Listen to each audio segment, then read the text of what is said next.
గాల్లో కొంచెం తేడాగా ఉందమ్మా. పాయకరావుపేటకి పేరు మార్చచ్చు, పౌరుషపేట పెట్టచ్చు. ఇది నేను ఎందుకు చెప్తున్నానంటే అడుగు పెట్టిన దగ్గర నుంచి చూస్తున్నా, వేరే ఏ నియోజకవర్గంలో లేని ప్రజలు రోడ్డు పైకి వచ్చి పెద్ద ఎత్తున నా ఘన స్వాగతం పలుకుతాం జరుగుతుంది. అనిత గారు చెప్పినట్టు మొత్తం చేతులంతా కూడా గీరేశారు. మీరు మీ ఊర్లో మహిళలు కూడా షేక్ హ్యాండ్ ఇవ్వాలని భయం వేస్తుంది, గట్టిగా లాగేస్తున్నారు. అందరు బతిమలాడుతానా కొంచెం గట్టిగా లాగేస్తే చెయ్యి ఊడిపోయేటట్టుందని. అది పౌరుషం పాయకరావుపేటలో. నిన్న కూడా అన్నా, తుని నుంచి వచ్చా, కరెక్ట్ గా అర్థమైపోయింది తుని ఎక్కడ అయిపోయిందో పాయకరావుపేట ఎక్కడ మొదలైందో నాకు అర్థమైపోయింది. సో మీరు చూపించిన ప్రేమ నేను ఏనాడు మర్చిపోలేనని ఈ సభాముఖంగా మీ అందరికి నేను తెలుసుకున్నా. ఇక్కడ చాలా మంది కుర్రోళ్ళు కూడా ఉన్నారు, మీకు తెలియదు, ఇంట్లో ఒకసారి అడగండి.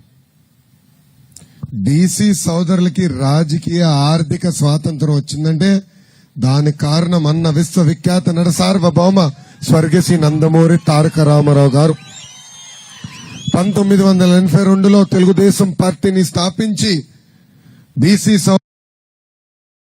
సోదరులకి పెద్దపీట వేసి రాజకీయంగా ఆర్థికంగా ఆనాడు ఆయన పైకి తీసుకొచ్చారు. అన్నగారు ముందల స్థానిక సంస్థ ఎన్నికల్లో బీసీ సోదరులకు రిజర్వేషన్ లేదు, అలాంటిది ప్రత్యేక చట్టం తీసుకొచ్చి 24% బీసీ సోదరులకు రిజర్వేషన్ ఆనాడు అన్నగారు కల్పించారు.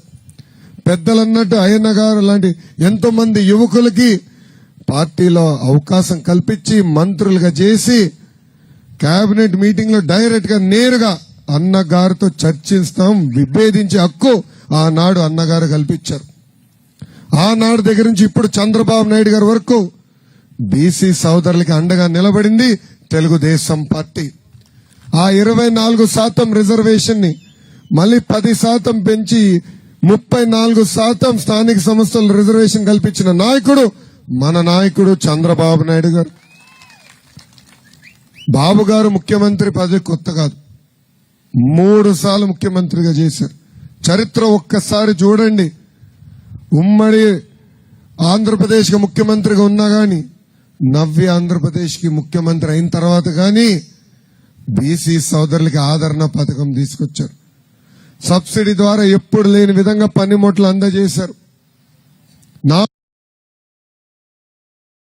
నామినేటెడ్ పదవుల్లో గాని, స్టేట్ పదవుల్లో గాని, రాజ్యసభ గాని, లోక్సభ గాని, అంతెందుకు టీటీడీ చైర్పర్సన్ కూడా బీసీ సోదరులకు ఇచ్చిన ఘనత ఒక తెలుగుదేశం పార్టీకే